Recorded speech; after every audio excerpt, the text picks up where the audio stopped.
African-American soldiers returning home from World War II were greeted with the reality of Jim Crow and a housing shortage right here in East Wilson.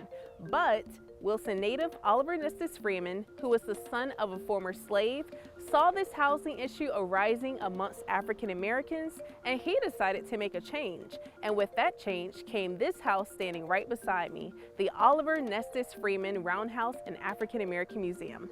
Let's go check it out.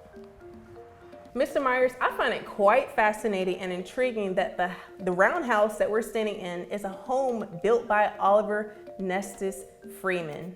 Wow. Yes. Oliver Nestus Freeman was a stonemason, and he built several houses here in Wilson, North Carolina, and around the country, really, some even in California. Wow, even California? Even in California. That's amazing. Yes.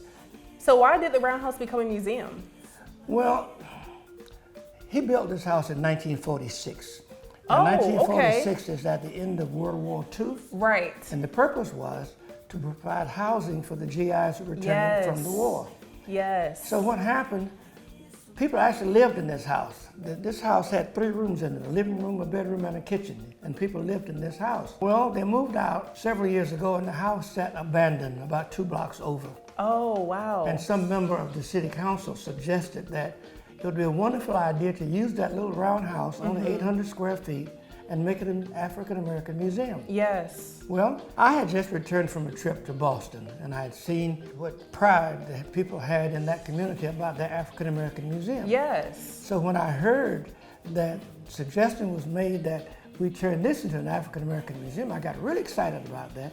I said, that is a great idea. Yes. Well, lucky for us, the program was televised. People saw that program, and people heard the challenge that was made to me. And did people donate $15,000? $15,000? The next day, a lady came to my house. And found me and said, listen, I saw that program, and I think it's 100% correct. Our history has just been lost in the books, or it's not there, and we need this for our community. Yes. And here's my first donation. And so, that's how the Freeman Roundhouse became a museum. That's exactly. From that challenge. From that challenge, exactly. From your right. efforts. But it became a community project. Oh, okay. Because people like Spray Tech Installation said, you're gonna need some installation. We'll do it for you free of charge. Wow. Well, thank you so much for sharing this beautiful history lesson of the Freeman Roundhouse. And we're about to go check out the African American Museum. We thought it was important that we interview people who lived some time back, who remembered a lot of the history of this county, this state.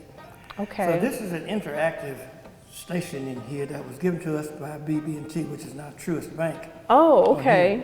And we conducted several interviews, and all those interviews in here, you can come in here and listen to the interview by way of this listening device in here. You can hear the whole conversation. That is cool. That we wanted the people who remembered exactly what happened, who the people were, when did it happen, why did it happen, and things like that. So both of these are the same.